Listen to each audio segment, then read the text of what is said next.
ಸಿದ್ದರಾಮಯ್ಯನವರು ರಾಜೀನಾಮೆ ಕೊಟ್ಟ ಬೆನ್ನಲ್ಲೇ ದಲಿತ ಪಾಲಿಟಿಕ್ಸ್ ಶುರುವಾಗ್ತಾ ಇದೆ. This is the news. ಈಗ ಮತ್ತೊಂದು ಅಸಲಿ ಆಟ ಶುರುವಾಗ್ತಾ ಇದೆ. This is pure politics. ದಲಿತ ಹಿರಿಯರೊಬ್ಬರಿಗೆ ಇದುವರೆಗೆ ಸಿಎಂ ಪಟ್ಟ ನೀಡಿಲ್ಲ. ಒಂದು ವೇಳೆ ನೀಡದಿದ್ರೆ ಕಾಂಗ್ರೆಸ್ ವಿರುದ್ಧ ದಲಿತರ ದಂಗೆ. ಓಕೆ, ಡಿ.ಕೆ. ಶಿವಕುಮಾರ್ ಬೇಡ, ದಲಿತರಿಗೆ ಅವಕಾಶ ಕೊಡಬೇಕು ಅನ್ನುವ ಒಂದು ವಾದ ಈಗ ಶುರುವಾಗ್ತಾ ಇದೆ. Nothing wrong in that. ಕರ್ನಾಟಕದಲ್ಲಿ ಮುಖ್ಯಮಂತ್ರಿ ಸ್ಥಾನ ದಲಿತರಿಗೆ ಕೊಡಬೇಕು, ಇದು ಯಾವಾಗಲೂ ಈ ರೀತಿಯಾದಂಥ ಪ್ರಹಸನ ಇದ್ದೇ ಇರುತ್ತೆ. ಡಾಕ್ಟರ್ ಜಿ ಪರಮೇಶ್ವರ್ ಅವರನ್ನೇ ಮುಖ್ಯಮಂತ್ರಿ ಮಾಡಬೇಕು ಅನ್ನುವ ಕೂಗಿದೆ. ಕರ್ನಾಟಕ ದಲಿತ ಸಂಘಟನೆಗಳ ಒಕ್ಕೂಟಗಳ ಪಟ್ಟು ಇದಾಗಿದೆ. Yes, now this is big breaking news.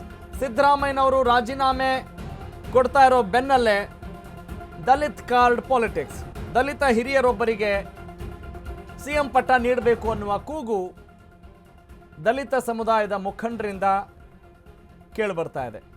ಇದೇನು ಹೊಸ ಕೂಗಲ್ಲ. ಫಾರ್ ಯುವರ್ ಕೈಂಡ್ ಇನ್ಫಾರ್ಮೇಶನ್, ಹಳೆ ಕಾರ್ಡೆ. ಆದರೆ ಇದು ಯಾಕೆ ಎಕ್ಸಿಕ್ಯೂಟ್ ಆಗ್ತಾ ಇಲ್ಲ? ಯಾವಾಗಲೂ ಬರೀ ಎಕ್ಸಾಮ್ ಹತ್ತಿರ ಬಂದಾಗ ಮಾತ್ರ ಓದ್ತಾ ಇದ್ರೆ ಜಾಸ್ತಿ ಮಾರ್ಕ್ಸ್ ತೆಗಿಯೋಕ್ಕಾಗತ್ತೇನ್ರಿ?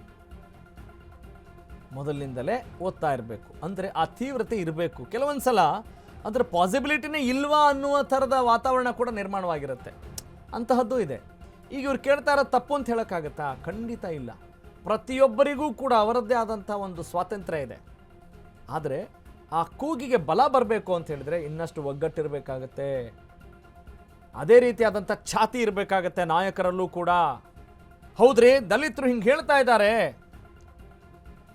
ಅದರಲ್ಲೇನೋ ಇರಬೇಕು ಅಂತ ಕಿವಿ ಕೇಳಿಸ್ಬೇಕಾಗಿದೆ ಹೈಕಮಾಂಡ್ದು.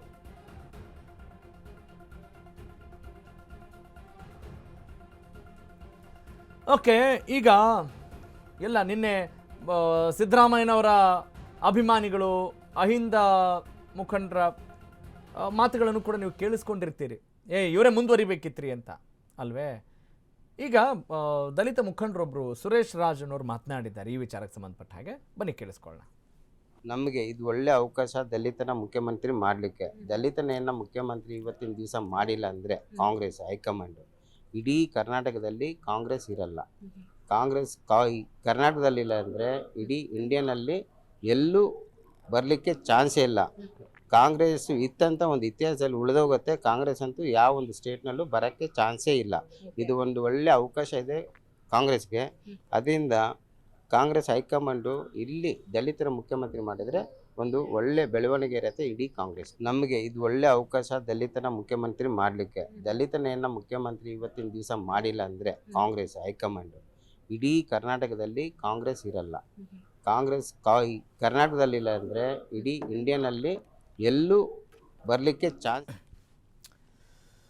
ಓಕೆ, ಯಾವುದನ್ನು ಅಲ್ಲಗಳೆಯೋ ಹಾಗಿಲ್ಲ. ಪ್ರಜಾಪ್ರಭುತ್ವದಲ್ಲಿ ಏನು ಬೇಕಾದರೂ ಆಗಬಹುದು. ಡಾಕ್ಟರ್ ಜಿ ಪರಮೇಶ್ವರ್ ಅವರ ಬೆಂಬಲಿಗರು ಕೂಡ ಈ ಕೂಗನ್ನು ಹೈಕಮಾಂಡ್ ಮುಂದೆ ಇಡಬಹುದು, ಜನರಿಗೆ ತಿಳಿಸೋ ಪ್ರಯತ್ನ ಮಾಡಬಹುದು. ಅದೇ ರೀತಿ ಭಾಳ ಧೀಮಂತ ನಾಯಕ ಇವರಂತೂ ಮುಖ್ಯಮಂತ್ರಿ ಆಗುವ ಎಲ್ಲ ಲಕ್ಷಣಗಳು ಅರ್ಹತೆ ಇದ್ದರೂ ಕೂಡ ಮುಖ್ಯಮಂತ್ರಿ ಆಗಿಲ್ಲ. Yes, your guess is right. ಯಾರು? AICC ಅಧ್ಯಕ್ಷ ಮಲ್ಲಿಕಾರ್ಜುನ ಖರ್ಗೆ ಅಲ್ವೇ? ಅವರು ರಾಷ್ಟ್ರ ರಾಜಕಾರಣದಲ್ಲಿರ್ಬೋದು, AICC ಅಧ್ಯಕ್ಷರಾಗಿದ್ದರೂ ಕೂಡ ಇಲ್ಲಿ ಸೋಲಿಲ್ಲದ ಸರದಾರ ಅನ್ನುವ ಒಂದು ಪಟ್ಟವನ್ನು ಅಲಂಕರಿಸಿ ತಮ್ಮದೇ ಆದಂಥ ಛಾಪು ಮೂಡಿಸಿದ ಒಬ್ಬ ಧೀಮಂತ ನಾಯಕ ಮಲ್ಲಿಕಾರ್ಜುನ ಖರ್ಗೆ ಕೂಡ. ಅವರ ಪರವಾಗಿಯೂ ಕೂಡ ಧ್ವನಿ ಎದ್ದಿರೋದನ್ನು ನೋಡಿರ್ತೀವಿ. ಆದರೆ ಹೈಕಮಾಂಡ್ ಎಲ್ಲವನ್ನೂ ಗಮನಿಸುತ್ತೆ ಅಳೆದು ತೂಗಿ.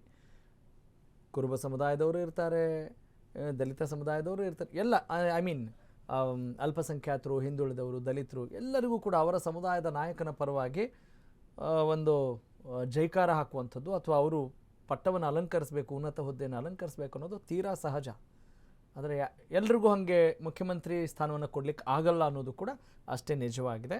ನೋಡೋಣ, ಇದನ್ನು ಮುಂದಿನ ದಿನಗಳಲ್ಲಿ ಎಲ್ಲ ಆಯಾಯ ಸಮುದಾಯದ ನಾಯಕರು ಕೂತು ಚರ್ಚೆ ಮಾಡ್ತಾರೆ ಅಂತ ಅನಿಸುತ್ತೆ at this point of time. ಹಾಗೆಯೇ ಜನರು ಕೂಡ ಅವರ ಅಭಿಪ್ರಾಯಗಳನ್ನ ವ್ಯಕ್ತಪಡಿಸೋಕೆ ಸ್ವತಂತ್ರ ಇದೆ.